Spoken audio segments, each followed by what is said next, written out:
ठीक है साकिब साहब, एक तो ये एहतजाज के हवाले से भी आप बताइएगा, इस्लामाबाद में आपने क्या देखा या आपको बाकी जगहों से जो रिपोर्ट्स आई वो क्या थी। 9 मई की जो सज़ाएं हैं वो बढ़ रही हैं, मज़ीद नाअहलियाँ हो रही हैं। अब आज़म नज़ीर तारड़ साहब 26वीं तरमीम के हवाले से भी कह रहे हैं कि हम आपके साथ बैठने को तैयार हैं, अभी भी हम इस पर बातचीत करने को तैयार हैं। तो ये सुकुम जो मौजूद हैं ये कानून के अंदर या जो अदलिया के हवाले से बात होती है, आपको लगता है कि इसका कोई सोल्यूशन मौजूद है? एक तो हमजा एक चीज़ मेरे ख्याल में हमें नहीं भूलनी चाहिए कि आज 5 अगस्त का जो एहतजाज था वो इमरान खान साहब की रिहाई के लिए था। और उस एहतजाज में सिर्फ इकट्ठे होना या लोगों का इकट्ठे हो जाना ये मेरे ख्याल में ये काफ़ी नहीं था।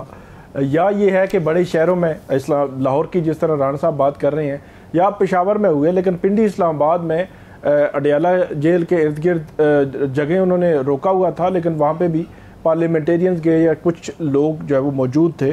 को बड़ी एक्टिविटी इन शहरों में जहाँ पे मुअस्सर होना था जिसने, वो हमें नज़र नहीं आई।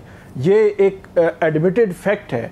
और हुकूमत में पैनिक जो है वो जिस वक्त पैनिक थी, मेरे ख्याल में अब तो अडियाला जेल बंद हुआ या लाहौर से कुछ गिरफ्तारियाँ हुई, जिस वक्त पैनिक थी उस वक्त पूरा पंजाब बंद था, पूरी मोटरवेज जीटी रोड पिंडी इस्लामाबाद लाहौर बंद था, पेशावर से आने वाले रास्ते लेकिन साकिब साहब उसमें एक फर्क था, तो हर रास्ता बंद था। साकिब साहब उसमें एक फर्क भी था ना, साकिब साहब उसमें एक फर्क था, उसमें कॉल इस्लामाबाद की थी, उन सब काफिलों ने इस्लामाबाद जाना था, लाहौर वाले काफिले ने भी, पेशावर वाले काफिले ने भी। मैं वही बात कर रहा हूँ, मैं वो बात कर रहा हूँ कि आज आज हमजा हुकूमत की जानिब से जो मुज़ाकरात की दावत दी गई है, बैठने की दावत दी गई है, स्पीकर साहब ने कहा जी MNAs बाहर आप जा रहे हैं तो वो पुलिस खड़ी है, लेकिन दूसरी जानिब इमरान खान साहब क्या कह रहे हैं, वो तो बैरिस्टर गौर को उन्होंने कहा कि भाई बाहर जाएं, कोई टाक शाक नहीं, कोई मुज़ाकरात नहीं, कोई डील नहीं, बाहर जाएं और एहतजाज करें। और एहतजाज जाहिर सी बात है वो उस किस्म के एहतजाज चाह रहे थे ना कि मौसर तरीन एहतजाज हो, हुकूमत आपके साथ आकर बात तो करे ना।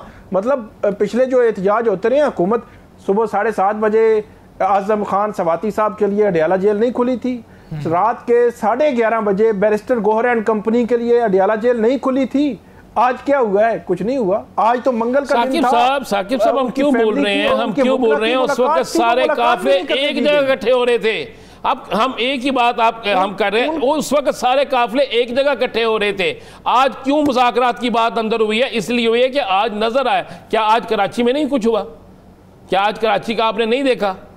कराची में, हैदराबाद में जिस तरह लोग निकले, मली जो एक हिंदू हमारे क्रियती है उम्मीदवार थे, उनका जुलूस आपने देखा, उनके साथ क्या हुआ। आज बलोचिस्तान में क्या हुआ। जब जिस दिन दोनों जो कॉलों का आप हवाला दे रहे हैं साकिब साहब, वो इस्लामाबाद की कॉलें थी, वो जलसे इस्लामाबाद के जलसे थे। जब ये कोई जलसा होगा तो फिर हम इस पे मिसाल देंगे। जब एक जलसा नहीं है एक जगह का तो हम किस तरह मिसाल दे सकते हैं? जी साकिब साहब, राणा साहब मैं ये कह रहा हूँ कि इतने मुअस्सर थे कि आज मंगल का दिन था, आज रूटीन में मुलाकात होनी थी, मुलाकात नहीं होने दी गई। पिछले में तो अडियाला जेल वैसे बेटैमी खुलती रही है ना। तो बहरहाल ये मेरी अपनी जो है राय है, राणा साहब की राय का एहतराम करते हैं। नहीं, मैंने हमेशा आपकी राय का एहतराम किया, यकीन करें मैं एहतराम ही आपकी राय का करते हैं, क्योंकि आप इस्लामाबाद में हैं। जी साकिब साहब। हमजा, आप जो नाहलियों की बात कर रहे हैं, नाहलियों के हवाले से एक बड़ा ही अहम कानूनी नुक्ता सामने आया है और वो अब्दुल लतीफ़ चतराली के केस में सामने आया है। पेशावर हाई कोर्ट ने उस पर 20 अगस्त तक स्टे भी दिया है। अब वो आगे बढ़ सकेगा या नहीं, मैं अभी उस वाले से कुछ नहीं कह सकता। नुक्ता ये है कि आपको ट्रायल कोर्ट ने सजा दी है, तो कोई भी अगर पार्लियामेंटेरियन है जो वोट लेके आता है, इतने बड़े प्रोसेस से, इलेक्शन के प्रोसेस से गुजर कर पार्लियामेंट में आता है और नुमाइंदगी होती है, एक हल्के की नुमाइंदगी होती है, अगर ट्रायल कोर्ट उसको सजा दे तो उसके बाद फोरम आता है हाई कोर्ट का, उसके बाद आता है सुप्रीम कोर्ट का। तो ये तीनों फोरम जब तक एग्जॉस्ट ना हो, जब तक कि सुप्रीम कोर्ट की स्टैंप ना लग जाए कि इसको जो सजा ट्रायल कोर्ट से हुई थी वो दुरुस्त है, तब तक जो है वो उसको नाहली के लिए कंसिडर ना किया जाए। ये एक राय या एक कानूनी नुक्ता आप उसको कह सकते हैं, जो पेशावर हाई कोर्ट के सामने अब्दुल लतीफ़ चतराली के केस में रखा गया है। उन्होंने अटॉर्नी जनरल को भी इसमें नोटिस किया। अटॉर्नी जनरल को नोटिस इसलिए किया जाता है कि क्योंकि एक कानून की तशरीह का मामला है, तो इसलिए उनकी मुआवनत जो है वो ले लें। तो अब देखना यह है कि पेशावर हाई कोर्ट या आगे चलकर सुप्रीम कोर्ट क्या इस नुक्ते को तय करेगी। उसकी मैं एक वजह बता देता हूं। अब तो है पीटीआई की बारी। अब जो रास्ता खुला है वो साद रफीक साहब ने कहा था ना कि जब मलक अहमद खान साहब ने इतनी बड़ी तादाद में एमपीएस के खिलाफ रेफरेंस दायर करने की एक कहानी चली थी, तो उन्होंने कहा था कि वो रास्ता ना खोलें कि जिस रास्ते से कल खुद आपको भी गुजरना पड़ जाए और आपके खिलाफ भी वो इस्तेमाल होना शुरू हो जाए। ये रास्ता खुला है कि ट्रायल कोर्ट से, छोटी अदालतों से सजाएं होना शुरू हो गई हैं और वो पार्लियामेंटेरियन, अपोजिशन लीडर पंजाब, कौमी असम्बली, सेनेट घर भेज दिए गए एक झटके में।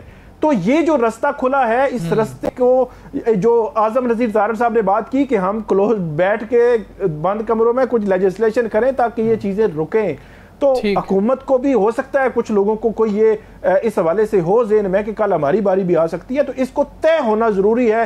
सुप्रीम कोर्ट मेरा ख्याल में तय उसको करे ताकि ये जो नुमाइंदगी है लोगों की उसको इस तरह बेतौकीर नहीं होना चाहिए। बिल्कुल।